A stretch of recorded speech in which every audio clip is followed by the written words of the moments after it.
వాస్తవాల గురించి ప్రస్తావించారు అధ్యక్ష.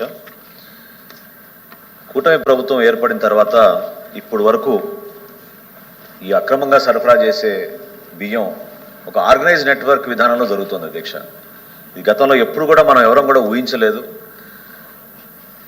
ఎవరైతే 1,48,00,000 రేషన్ కార్డుదారులు ఉన్నారో వాళ్ళందరికీ కేంద్ర ప్రభుత్వం రాష్ట్ర ప్రభుత్వం కలిసి వేల కోట్ల రూపాయలు వెచ్చించి వాళ్ళకి మంచి పౌష్టికాహారం అందించాలనే ఆలోచనతోటి ఈ కార్యక్రమం చేస్తున్న నేపథ్యంలో పబ్లిక్ డిస్ట్రిబ్యూషన్ సిస్టమ్ ద్వారా అందించాల్సిన ఈ బియ్యాన్ని వీళ్ళు ప్రభుత్వానికి అంతిమంగా మాకు ఖర్చు అయ్యేది ₹43.40 అధ్యక్ష ఒక కిలో ఈ బియ్యం.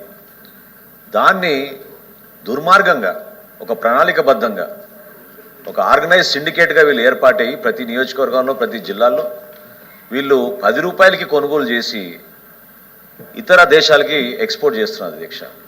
దీనికి గత 5 సంవత్సరాల్లో ఊహించని విధంగా రాజకీయ నాయకులు సపోర్ట్ చేశారు, అధికార యంత్రాంగం కూడా దీంట్లో పాల్పడింది. ఆ విధంగా వీళ్ళకి అందుబాటులో ఉన్న ఈ వ్యవస్థను ఉపయోగించుకుని వాళ్ళ స్వార్థాల కోసం కాకినాడ నుంచి ప్రత్యేకంగా ఆఫ్రికా వంటి దేశాలకి వీళ్ళు తరలించి తీసుకెళ్లారు అధ్యక్ష.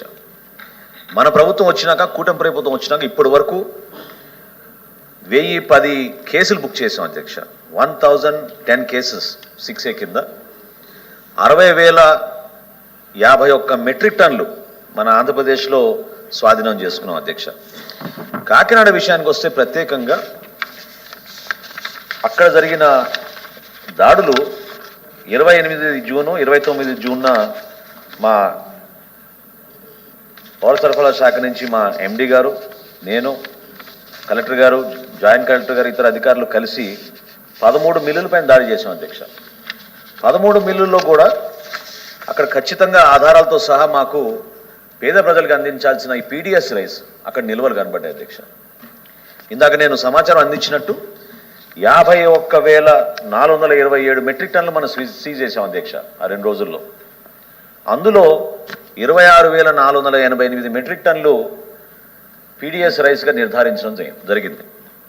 కొంతమంది ఇందులో ఈ 13 కంపెనీల్లో కొంతమంది గౌరవ హైకోర్టుని ఆశ్రయిస్తే డబ్ల్యూపీ వేసి హైకోర్టు ఆదేశాల మేరకు నాన్ పీడిఎస్ రైస్ని వాళ్ళని రిలీజ్ చేయమని చెప్పడం జరిగింది. కాకపోతే దానికి బ్యాంక్ గ్యారంటీ తీసుకోమని చెప్పడం జరిగింది అధ్యక్ష.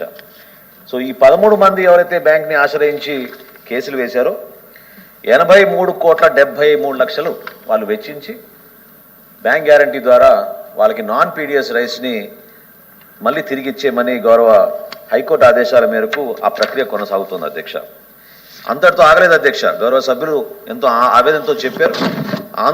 ఆందోళన చెందాల్సిన అవసరం లేదు. అనురాధగా చెప్పినట్టు ముందుగా వీళ్ళపైన క్రిమినల్ కేసెస్ కూడా నమోదు చేశాం అధ్యక్ష.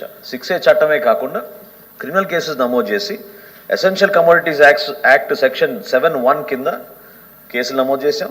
అదేవిధంగా భారతీయ న్యాయ సమితి సెక్షన్ 318 కింద కూడా మేము క్రిమినల్ కేసెస్ వీళ్ళపైన నమోదు చేయడం జరిగింది అధ్యక్ష. ఇన్వెస్టిగేషన్ జరుగుతోంది. ఇప్పటి వరకు సమాచారం ఇంకా అందలేదనే విషయాన్ని ఎందుకు ప్రస్తావించానంటే గతంలో అక్కడ ఉన్న ప్రజాప్రతినిధుల ప్రమేయం ఉందనే సమాచారం ఖచ్చితంగా కొంతవరకు ఆధారాలు దొరికినాయి అధ్యక్ష. ఇన్వెస్టిగేషన్లో తప్పకుండా మిగతా ఆధారాలు కూడా దొరికినప్పుడు గౌరవ సభ్యులందరూ కూడా అది అందజేస్తాం అధ్యక్ష.